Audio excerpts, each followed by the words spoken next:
Trong phút tí pram, côn lônនៃមេត្តាធម៌នារដូវរំហើយឆ្នាំក្រោយមកទៀតនៅរាជធានីកបិលពស្តុមានប្រារព្ធពិធីរាជាភិសេករវាងព្រះអង្គម្ចាស់សទ្ធត្ថនិងព្រះនាងកញ្ញាយសោធរីយ៉ាងមហោឡារិកជាទីបំផុតព្រះបាទសទ្ធោទនៈបានរៀបចំរាជាភិសេកអាពាហ៍ពិពាហ៍ព្រះឱរស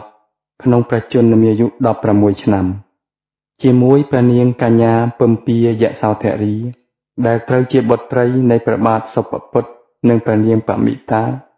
នៅឯនគរទេវទហៈនាថ្ងៃសៅរ៍ពេញបូរមីខែអាសាឍឆ្នាំឆ្លូវព្រះបាទសទ្ធោទនៈបានចាត់ឲ្យគេសាងប្រាសាទ3ថ្វាយដល់ព្រះរាជបុត្រាបុត្រីទាំងពីរដើម្បីកសាងប្រាសាទមួយសមតាមរដូវមួយប្រាសាទទី1ឈ្មោះចន្ទៈប្រាសាទមាន9ជាន់សម្រាប់គង់នៅក្នុងហេមន្តរដូវរងាសង់នៅជាប់ជើងភ្នំព្រះសុមេរុប្រាសាទទី2ឈ្មោះកោតនៈប្រាសាទមាន5ជាន់សម្រាប់គង់នៅក្នុងរដូវក្តៅនិងប្រាសាទទី3ឈ្មោះកោញ្ចៈប្រាសាទមាន3ជាន់សម្រាប់គង់នៅក្នុងរដូវភ្លៀងប្រាសាទទី2និងទី3សង់នៅក្នុងរាជធានីប្រាសាទនីមួយៗសុទ្ធតែមានជីកស្រះទឹកនៅទីជិតនោះផងព្រះបាទសទ្ធោទនៈបានត្រាស់បញ្ជាឲ្យគេជ្រើសរើសសុទ្ធតែតន្ត្រីករជើងឯកនិងអ្នកចម្រៀងរបាំដ៏ពីរោះល្បីៗឲ្យមកប្រគំនិងសម្ដែងថ្វាយដល់បុត្រាបុត្រីដើម្បីបានសប្បាយរីករាយក្នុងព្រះហឫទ័យគូស្វាមីភរិយាថ្មីទាំងពីរពុំដែលសពព្រះហឫទ័យក្នុងជីវិតជាអ្នកមានទ្រព្យសម្បត្តិច្រើននិងក្នុងឋានៈខ្ពង់ខ្ពស់ឡើយសេចក្តីសប្បាយទាំងពីររបស់ព្រះអង្គគឺប្រាថ្នាស្វែងរកចម្លើយពិតដែលតាក់ទងទៅនឹងការស្វែងរកខាងផ្លូវអារម្មណ៍និងការកែច្នៃនៅរចនាសម្ព័ន្ធជីវភាពសង្គមរបស់មនុស្សលោកនារដូវប្រាំងក្រោយមកព្រះអង្គម្ចាស់សិទ្ធត្ថនិងព្រះរាជាយសោធរីត្រូវបាននាយសារថីឆាន់ជូនព្រះរាជដំណើរដោយយានអច្ឆរិយដើម្បីធ្វើទស្សនកិច្ចនៅតាមទីកន្លែងនានាក្នុងព្រះនគរ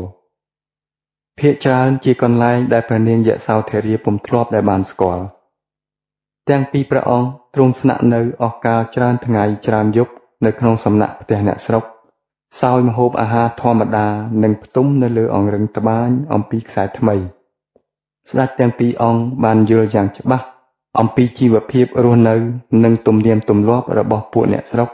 តាមទីកន្លែងនីមួយៗដែលទាំងពីរអង្គបានធ្វើទស្សនកិច្ចមកហើយមានរឿងចម្លែកជាច្រើនដែលព្រះអង្គម្ចាស់សិទ្ធត្ថនិងព្រះជាយាបានជួបប្រទះដូចជាបានជួបជាមួយក្រុមគ្រួសារដែលមានកូនយ៉ាងតិចពី9ឬ10នាក់នៅក្នុងបន្ទប់ហើយកូនក្មេងម្នាក់សុទ្ធតែមានជំងឺរ៉ាំរ៉ៃនិងខ្វះម្ហូបអាហារឪពុកម្ដាយសូម្បីតែខំធ្វើការធ្ងន់ទាំងយប់ទាំងថ្ងៃយ៉ាងណាក៏ដោយក៏ពុំអាចរកប្រាក់កាសឲ្យបានគ្រប់គ្រាន់មកចិញ្ចឹមកូនដ៏ច្រើនសន្ធឹកនោះបានដែរសេចក្តីលំបាកវេទនានៅតែបន្តមួយចំនួនហើយមួយចំនួនទៀតសម្រាប់ជីវិតកសិករក្រីក្រព្រះអង្គម្ចាស់សិទ្ធត្ថទ្រង់សម្លឹងមិនដាក់ព្រះនេត្រទៅកាន់កុមារទាំងឡាយដែលមានអវយវៈស្គមកំប្រឹងដូចជើងធូបនិងក្បាលពោះកំប៉ោងដោយជំងឺព្រូនព្រមទាំងជំងឺខ្វះជីវជាតិផ្សេងទៀតផងព្រះអង្គម្ចាស់ក៏ទ្រង់បានទតឃើញមនុស្សពិការដើរសុំទានគេតាមដងផ្លូវនិងមនុស្សមានជំងឺប្រចាំកាយជាច្រើនបន្ថែមទៅលើភាពក្រីក្រនិងជំងឺដំកាត់មនុស្សទាំងនោះមានការគៀបសង្កត់ផ្លូវចិត្តយ៉ាងខ្លាំងពីសំណាក់ពួកព្រាហ្មណ៍ដោយគ្មានអ្នកណាម្នាក់ហ៊ានចេញមុខតវ៉ាប្រឆាំងឡើយព្រះអង្គម្ចាស់សិទ្ធត្ថបានដឹងយ៉ាងច្បាស់ណាស់ថាសូម្បីតែព្រះរាជាក៏ពុំអាចមានសិទ្ធិឬអំណាចទៅផ្លាស់ប្ដូរស្ថានភាពបែបនេះបានឡើយព្រះអង្គក៏បានដឹងនៅរឿងផ្ទៃក្នុងនៃព្រះរាជវាំងជាយូរយារណាស់មកហើយដែរអ្នករាជការម្នាក់សុទ្ធតែមានបំណងការពារនិងពង្រឹងអំណាចរបស់ខ្លួនឥតគិតដល់ការឈឺចាប់និងសេចក្តីត្រូវការនៃអ្នកក្រខ្សត់ដទៃសោះឡើយព្រះអង្គបានដឹងយ៉ាងប្រាកដថាសូម្បីតែអំណាចរបស់ព្រះបិតាក៏ព្រះអង្គគ្មានការធានានិងគ្មានសណ្ដាប់ធ្នាប់ដែរពោលគឺព្រះបិតារបស់ព្រះអង្គគឺជាស្ដេចដែលមិនប្រកាន់នៅសេរីភាពពិត ប៉ុន្តែគឺជាស្ដេចដែលជាប់ឃុំឃាំងនៅក្នុងមុខតំណែងរបស់ព្រះអង្គព្រះវរៈបិតារបស់ព្រះអង្គក៏បានជ្រាបនៅការលោភលន់និងអំពើពុករលួយរបស់មន្ត្រីរាជការដ៏ច្រើនសន្ធឹកសន្ធាប់ដែរក៏ប៉ុន្តែព្រះអង្គត្រូវបង្ខំព្រះハរតីផ្ដេកផ្ដួលទៅតាមបុគ្គលទាំងអស់នោះដើម្បីរក្សាស្ថិរភាពនៅក្នុងរាជសម្បត្តិរបស់ព្រះអង្គម្ចាស់សទ្ធុទ្រង់ព្រះចិន្តាថាបើសិនអាត្មាអញទទួលតំណែងឡើងគ្រងរាជសម្បត្តិជំនួសព្រះវរៈបិតាវិញអាត្មាអញក៏ត្រូវតែធ្វើដូចជាព្រះអង្គដែរមានតែមនុស្សដែលច្បាំងឈ្នះនៅសេចក្តីលោភលន់និងសេចក្តីច្រណែននៅក្នុងខ្លួនឯងប៉ុណ្ណោះទេដែលអាចធ្វើឲ្យស្ថានភាពទាំងនោះផ្លាស់ប្ដូរបានកាលព្រះអង្គម្ចាស់សទ្ធុទ្រង់ព្រះតម្រិះយ៉ាងដូច្នោះហើយសេចក្តីពងប្រាថ្នារបស់ព្រះអង្គក្នុងការស្វែងរកដំណោះស្រាយខាងផ្លូវអារម្មណ៍ក៏ត្រូវបានលេចធ្លោឡើងព្រះអង្គទ្រង់ព្រះចិន្តាទៀតថាមនុស្សលោកកំពុងជាប់អន្ទាក់មិនចំពោះតែជំងឺនិងអំពើអយុត្តិធម៌នៅក្នុងសង្គមប៉ុណ្ណោះទេប៉ុន្តែមានសេចក្តីទុក្ខព្រួយនិងតណ្ហាដែលដក់ជាប់នៅក្នុងបេះដូងនិងខួរក្បាលរបស់គេរាល់គ្នាផងដែរព្រះអង្គម្ចាស់សទ្ធុទ្រង់មានការពិសោធន៍ផ្ទាល់ព្រះអង្គនៅការមន្ទិលសង្ស័យការមិនបានសម្រេចបំណងនិងការឈឺចាប់ទាំងឡាយដែលព្រះអង្គបានទតឃើញនៅក្នុងព្រះបរមរាជវាំងនិងនៅក្នុងសង្គមមនុស្សទូទៅព្រះនាងយសោធរាក៏ជាស្ត្រីរហ័សរហួនមានប្រាជ្ញាវៃឆ្លាតចេះគិតគូរវែងឆ្ងាយមិនប្រកាន់ខ្លួនស្លូតបូត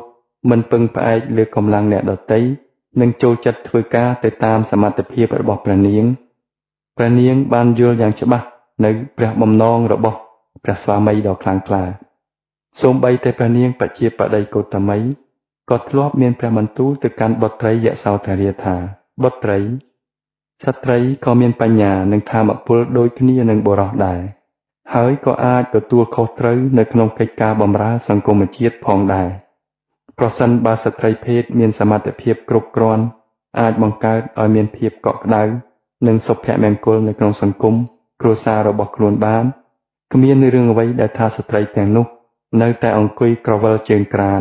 ឬក៏នៅតែសំកុកនៅក្នុងផ្ទះនោះឡើយ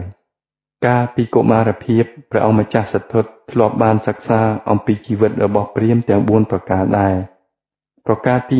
1នៅក្នុងយុវវ័យពួកព្រាហ្មណ៍ត្រូវតែសិក្សានៅសាសនាវេទប្រការទី2នៅពេលរៀបការប្តីប្រពន្ធពួកព្រាហ្មណ៍ត្រូវតែរកទទួលទានចិញ្ចឹមគ្រួសារនិងធ្វើការបម្រើសង្គមប្រការទី3នៅពេលកូនធំអស់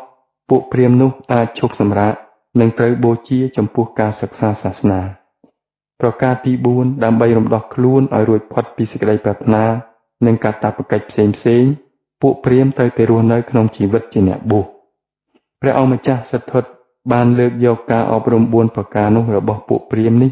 មកពិចារណាដោយសង្ខេបថាបើអាត្មាអញនៅរងចាំដល់ខ្លួនចាស់ហាក់ដូចជាយឺតពេលណាស់នឹងសម្រាប់សិក្សានៅគន្លងធម៌ទាំងឡាយព្រះអង្គគ្មានបំណងរងចាំពេលវែងដូច្នោះឡើយទ្រង់ព្រះពិចារណាបន្ថែមថាហេតុអ្វីក៏មនុស្សមិនអាចរស់នៅបានគ្រប់វ័យទាំងអស់ក្នុងពេលតែមួយទៅបើមនុស្សគោរពសាសនានៅពេលខ្លួនមានប្តីឬប្រពន្ធតើយ៉ាងដូចម្តេចដែរព្រះអង្គមានព្រះរាជបំណងចង់សិក្សានៅគន្លងធម៌នាពាក់កណ្ដាលវ័យនៃជីវិតបច្ចុប្បន្នរបស់ព្រះអង្គតែម្ដងរសៀលថ្ងៃមួយពេលយាងត្រឡប់មកដល់ប្រាសាទវិញព្រះនាងយសោធរាទ្រង់មានព្រះភ័ក្ត្រក្រៀមស្រពោននិងមិនមានព្រះបន្ទូលស្ដីទៅកាន់នរណាម្នាក់ទៀតឡើយពីព្រោះតែកូនក្មេងដែលព្រះនាងបានថែរក្សាអស់រយៈពេលជាង1អាទិត្យកន្លងទៅនោះទើបនឹងស្លាប់ព្រះនាងបានប្រឹងប្រែងអស់ពីសមត្ថភាពដែរប៉ុន្តែមិនអាចជួយសង្គ្រោះក្មេងនោះឲ្យផុតពីក្រញាំចង្កូមមច្ចរាជបានឡើយដើម្បីរងាប់នៅសេចក្តីទុក្ខសោកនេះព្រះនាងគង់សញ្ជឹងគិតដោយមានទឹកប្រណេតហូររហាមចុះមកលើផែនថ្ពាល់ទាំងសងខាងគ្រាដែលព្រះនាងជួបនឹងព្រះស្វាមីពេលព្រះអង្គត្រឡប់មកពីប្រជុំនៅឯព្រះបរមរាជវាំងវិញព្រះនាងយសោធរាទប់ប្រតិយពុំបានក៏ទ្រង់ព្រះកន្សែងខ្សឹកខ្សួលម្ដងទៀតព្រះអង្គម្ចាស់សទ្ធុក៏ចាប់ត្រកងព្រះនាងនៅក្នុងព្រះហត្ថាទាំងគូរួចទ្រង់អង្វរលួងលោមថាពំពាអូនថ្ងៃស្អែកបងនឹងយាងទៅកាន់កន្លែងបូជាសពកុមារនោះជាមួយម្ចាស់អូនដែរ សូមចាស់អូនទ្រង់ព្រះកន្សែងឲ្យអស់ចិត្តអំពីឥឡូវនេះទៅចុះទើបសេចក្តីឈឺចាប់អាចចុះអន់ថយពីក្នុងឱរារបស់ប្អូនពំពៀអូនការកើតចាស់ឈឺនិងស្លាប់គឺជារឿងពិតដែលមនុស្សយើងម្នាក់មានប្រចាំជីវិតអ្វីដែលកើតមានដល់កុមារនោះវាក៏នឹងកើតមានចំពោះយើងរាល់គ្នានៅពេលណាមួយជាពុំខានដែរព្រះនាងយសោធរាទ្រង់មានព្រះសវន័យដោយខ្សឹកខ្សួលតបទៅវិញថាម្ចាស់បងប្អូនបានដឹងយ៉ាងច្បាស់នៅអ្វីដែលម្ចាស់បងមានព្រះបន្ទូលប្រាប់ប្អូនព្រះហស្ថទាំងគូរបស់ប្អូនតូចពេកណាស់បើប្រៀបធៀបទៅនឹងភាពដ៏ធំមហិមានៃការឈឺចាប់របស់ប្អូនបេះដូងរបស់ប្អូនពោពេញទៅដោយកង្វល់គឺទុក្ខសោកជានិច្ចកាលអោព្រះស្វាមីសូមម្ចាស់បងបង្ហាញឲ្យប្អូនដឹងផងថាតើប្អូនត្រូវរងាប់សេចក្តីឈឺចាប់នៅក្នុងព្រះឱរារបស់ប្អូនដោយវិធីណាទៅព្រះអង្គម្ចាស់សទ្ធុទ្រង់អោបរិទ្ធព្រះជាយាយ៉ាងណែននៅក្នុងព្រះហស្ថហើយទ្រង់មានព្រះបន្ទូលបន្តទៀតថាពំពៀអូនរូបបងក៏កំពុងតែស្វែងរកផ្លូវដើម្បីរងាប់នៅសេចក្តីឈឺចាប់និងទុក្ខព្រួយដែលកំពុងតែកើតមានឡើងនៅក្នុងបេះដូងរបស់បងដែរបងក៏បានទតឃើញស្ថានភាពបែបនេះកើតមានច្រើនណាស់នៅក្នុងសង្គមមនុស្សជាតិប៉ុន្តែទោះបីជាបងខំប្រឹងប្រែងអស់ពីសមត្ថភាពយ៉ាងណាក៏ដោយក៏បងពុំទាន់រកឃើញនៅមធ្យោបាយឆ្ពោះទៅរកការរំដោះខ្លួនឲ្យមានសេរីភាពបានឡើយបងបានពិចារណាក្នុងចិត្តថាថ្ងៃណាមួយបងនឹងរកឃើញនៅគន្លងធម៌ដ៏ឧត្តមគឺការត្រាស់ដឹងសម្រាប់ជួយដល់យើងរាល់គ្នាពំពៀមាសបងសូមអូនជឿទុកចិត្តនៅលើរូបបងមួយគ្រាសិនចុះស្អែកឡើងពេលព្រះអង្គម្ចាស់សទ្ធុនិងព្រះជាយាយាងទៅដល់ផ្ទះកុមារដែលទើបនឹងស្លាប់នោះសាកសពក្មេងនោះកំពុងដេកសន្ធឹងស្ដោកស្ដឹងនៅលើគ្រែនៅឡើយសញ្ញានៃជីវិតរលត់បាត់សូន្យឈឹងទៅហើយស្បែកកុមារនោះមានពណ៌ស្លេកឆ្លាំងនិងស្អិតរមួតដងខ្លួនមើលទៅគ្មានឃើញអ្វីក្រៅពីស្បែកអណ្ដប់ឆ្អឹងមាតានៃកុមារកំពុងលុតជង្គង់នៅជិតគ្រែនិងជូតទឹកភ្នែកដែលហូរមិនចេះដាច់សោះនោះមួយស្របក់ក្រោយមកទើបពួកព្រាហ្មណ៍មកដល់រួចក៏ចាប់ផ្ដើមរៀបចំធ្វើពិធីបុណ្យបូជាសពដល់កុមារនោះទៅគ្រាមួយនោះព្រះនាងយសោធរាបានទូលសួរព្រះស្វាមីថាបបិទ្ធព្រះស្វាមីអូនមានបំណងចង់ទូលសួរម្ចាស់បងថាបើម្ចាស់បងមានបុត្រជាមួយនឹងអូនតើម្ចាស់បងចង់បានបុត្ររបស់យើងនោះជាបុត្រាឬក៏ជាបុត្រីព្រះអង្គម្ចាស់សទ្ធុទ្រង់ភ្ញាក់ស្រឡាំងកាន់ទ្រង់ផ្ដោតព្រះនេត្រដោយយកចិត្តទុកដាក់ឆ្ពោះទៅកាន់ព្រះនេត្រព្រះជាយាហើយទ្រង់មានព្រះបន្ទូលថាពំពៀអូនតើម្ចាស់អូនចង់មានព្រះសាវន័យថាយ៉ាងដូចម្តេចដែរម្ចាស់អូនចង់មានន័យថាម្ចាស់អូនទ្រង់មានព្រះគភ៌មែនឬទេព្រះនាងពំពៀយសោធរាងក់ព្រះសិរៈរួចទ្រង់យកព្រះហស្ថចង្អុលចំត្រង់ព្រះឧទ្ធរនិងមានព្រះសវន័យថាព្រះពរម្ចាស់បងអូនមានសេចក្តីរីករាយឥតឧបមាកាលដែលបានពរផ្ទៃពោះដែលជាផលនៃសេចក្តីស្នេហារវាងយើងទាំងពីរអូនប្រាថ្នាចង់បានបុត្រនៅក្នុងព្រះគភ៌នេះជាបុត្រាណាម្ចាស់បងហើយដែលមានសភាពដូចគ្នាបេះបិទទៅនឹងម្ចាស់បងទាំងបញ្ញានិងទាំងគុណធម៌ព្រះអង្គម្ចាស់សទ្ធុ